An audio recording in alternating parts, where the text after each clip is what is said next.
नमस्कार. आज वेगळ्या पद्धतीने आळूचे रोल न पाडता आपण मस्त अशी आळूवडी बघणार आहोत. त्यासाठी पानांचे शिरं काढून घेतले आणि पानांना स्वच्छ धुवून घेतले.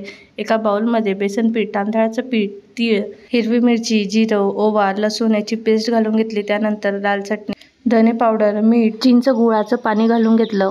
घालून व्यवस्थित एकत्र करून घेतल्यानंतर पाणी घालून व्यवस्थित एकत्र केल्यानंतर एका प्लेटला तेल लावून घेतलं. त्यावर आळूचे पानं ठेवून त्याला मिश्रण लावून घेतलं व जे आजूबाजूचे भाग असतात अशा प्रकारे दुमडून परत दुसरं आळूचं पान ठेवून परत त्याला अशा प्रकारे पीठ लावून घेतलं.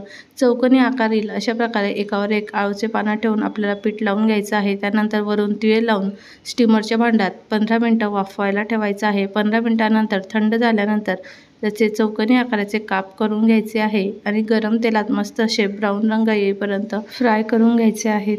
मस्त अशी भरपूर पदर सुटलेली आळूवडी तयार झालेली आहे. नक्की करून बघा, खूप छान लागते.